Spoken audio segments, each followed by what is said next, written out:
देखो लिखा गया है, यदि दो त्रिभुज में संगत कोण बराबर हो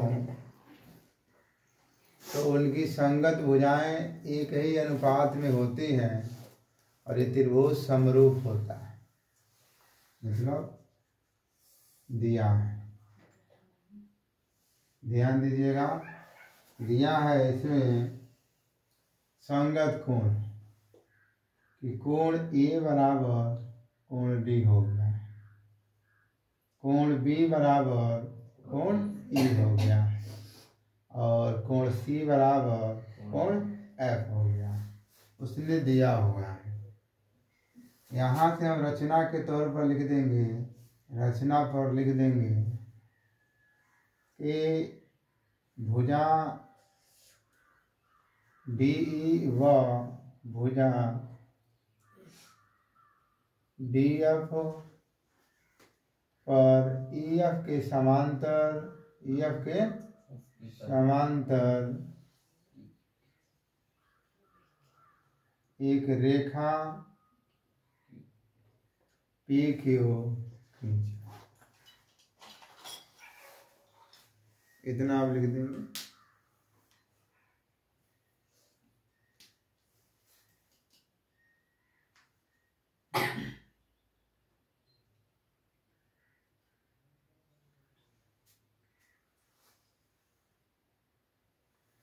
और ये जो खींच रहे हो डी डी पी,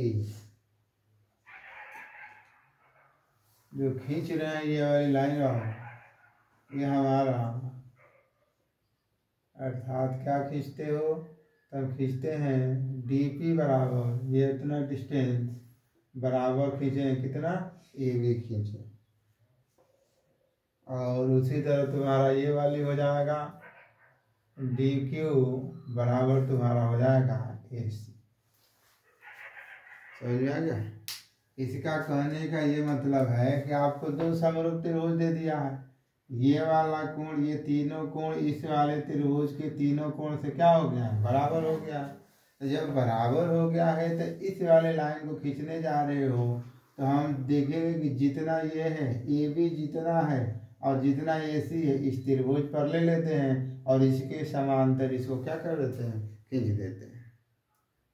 ठीक, तो जब खींच देते हो तो आ जाओ अब उसमें, तब तो हम लोग आ जाएंगे किसमें, या त्रिभुज ए बी सी, वह त्रिभुज ले लेंगे, कौन सा ले लेंगे, D P Q, D P Q, D P Q, ये ले लेंगे। तो यहाँ पर आ जाओगे तब रचना से, नहीं तो इस ये देखो ये वाला कोण, ये वाला कोण, कोण ए बराबर कोण डी, ये दिया हुआ ही है, खुद दिया है, बराबर है कि नहीं है?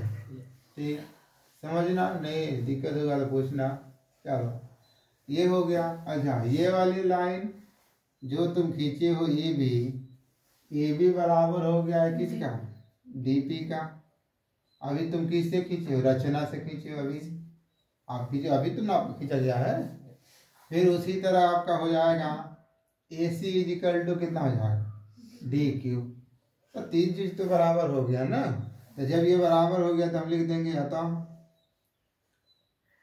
त्रिभुज ए बी सी और हो जाएगा त्रिभुज डी पी क्यू, सर्वांगसम हो गया। बताओ यहाँ तक कोई दिक्कत है?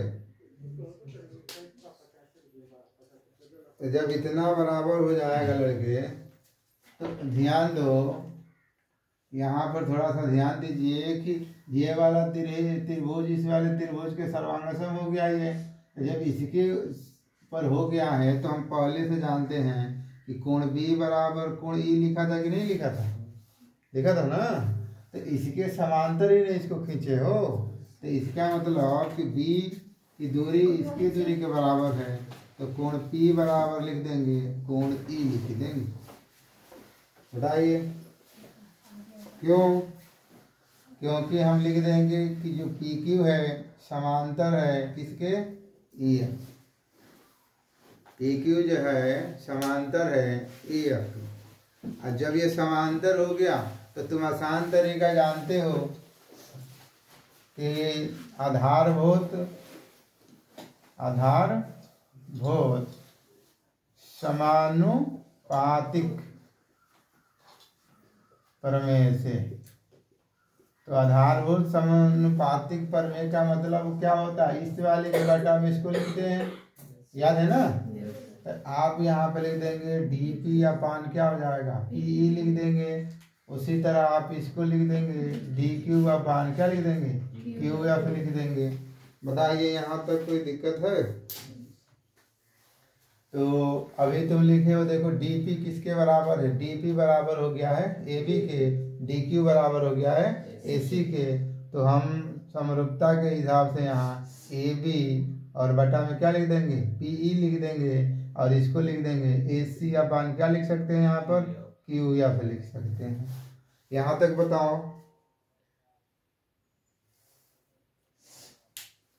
यहाँ तक बताइए।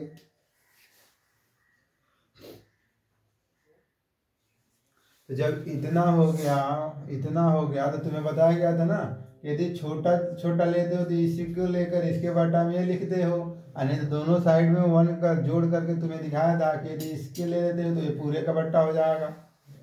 बताओ ना इसको। तो इसे जब लिखने जाएंगे आप तो आपके पास ये भी लिख सकते हैं कि AB अपान कितना हो जाएगा, AB अपान DE हो जाएगा और बराबर ये AC अपान मतलब DQ बराबर बटा में हो जाएगा कितना हो जाएगा आपका, DF हो जाएगा। बोलो होगा ना भाई। छोटा छोटा पार्ट लोगे और नहीं तो एकदम बड़ा वाला ले लोगे। बड़ा वाला के लिए दोनों पक्षों में एक जोड़ा था उस समय, यदि याद होगा तब।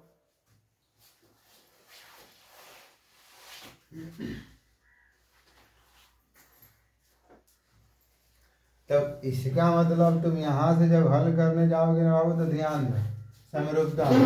ये वाली भुजा जब लोगे AB, इसको ध्यान देना।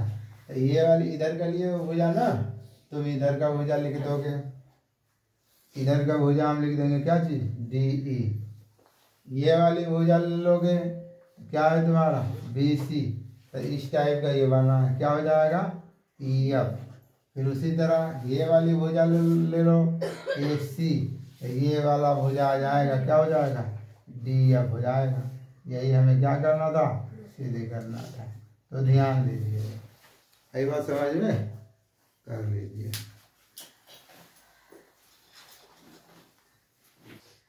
एक इसको चलो सिद्ध करके देखते हैं हम लोग। अच्छे चुप रहो।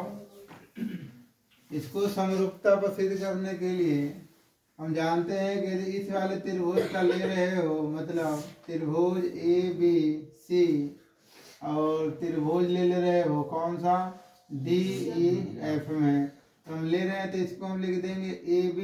तो जब इस वाले त्रिभुज का इसको लिख रहे हो तो ये बड़े वाले त्रिभुज का भी आ जाएगा DE, यही ना सिद्ध किए हो। उसी तरह इसको लिख रहे हो तो आप लिख दोगे BC, तो आप इसको लिख दोगे क्या हो जाएगा EF। तो फिर आप इसको लिखोगे तो आप लिख दोगे AC और बटा में हो जाएगा DF हो जाएगा। ये नहीं लिख सकते हैं। और मान रखिए तब मान रख देखिए क्या ये बराबर है, तो ये 3 बटा में हो जाएगा 4 कितना 5, ये हो जाएगा 6 बटा में कितना हो जाएगा 9, यही नहीं लिखेंगे। और AC कितना बाबू 8 बटा में हो जाएगा 12। इसको तो और थोड़ा सा हल कर दो तो ये 3 हो जाएगा और ये हो जाएगा 4.5 है, तो 45 बटा में 10 कर लीजिए बराबर। अब इसको कट कराना चाहते हो तो 3 दुना के 6 और तितली के 9, 4 दुना के 8, 4 थे 12, 2 बटा में 3, ये भी 2 बटा में 3। अब इसको कट कराना चाहते हो तो 45, 5 दुना के 10, ये 2 जानते हो ऊपर चला जाएगा, तो ये हो जाएगा 3 गुण 3, 2 बटा में और 9 हो जाएगा, 2 बटा में 3, 2 बटा में 3, तितली के कितना हो जाएगा 9, तो हो जाएगा 2 बटा 3, 2 बटा 3 और फिर हो जाएगा 2 बटा 3। इसका मतलब कि ये तीनों भुजा आपस में क्या है बराबर है, समरूप है। अरे समझे ना। ऐसे ध्यान देना, इसी में कहीं x लिख देगा फिर उसका मान पूछेगा तो तुम्हें ध्यान देना।